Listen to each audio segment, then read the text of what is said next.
கவலைப்படாத பாண்டியம்மா, அவன் உனக்கு சாதகமாக தான் பதில் சொல்லுவான். ஏன்னா அவனுக்கு இப்போ தங்கச்சியை விட உன்னால கிடைச்ச பதவி, பவர், பணம் தான் முக்கியம்.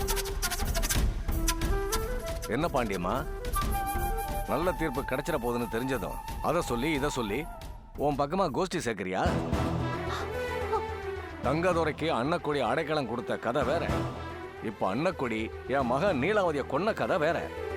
அர்த்தமே இல்லாம ரெண்டுத்துக்கும் முடிச்சு போடாத. இல்ல பெரியத்தா, நான் அந்த அர்த்தத்துல கருத்து கேட்கல.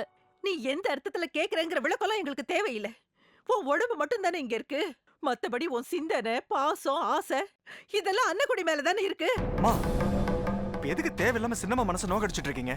டேய், இதுக்கு மேல ஒரு வார்த்தை பேசினா அடிச்சு பல்லகளெல்லாம் உடைச்சிருவேன். உன் கூட பிறந்த தங்கச்சி ஒருத்தி கொலை பண்ணிருக்கா, அதை பப்ளிக்கா கோர்ட்ல ஒத்துக்கிட்டு இருக்கா. உனக்கு கொஞ்சமா துடிப்பு இருக்காடா? துடிப்பு இருந்திருந்தா அன்னக்குடியை தேடி போய் செதிலா வெட்டி இருக்க வேண்டாமா? துடிப்பெல்லாம் இருக்குப்பா, அதுக்காக கத்தி தூக்கிட்டு சுத்திட்டு இருக்க முடியாது. நான் எதுக்கு சொல்றேன்னு புரிஞ்சுக்கங்க, அதுக்கு ஒரு காரணம் இருக்கு. உள்ள வரலாமா? வாங்க.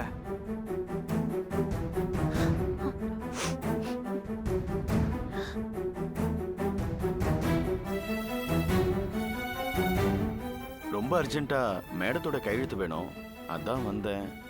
சாரி, ஏதோ குடும்ப விஷயம் பேசிட்டு இருக்கீங்க. ஆமா சார், வரக்கூடாத நேரத்துல வந்திருக்கீங்க. போயிட்டு அப்புறமா வாங்க. ஓ சாரி, சாரி மேடம்.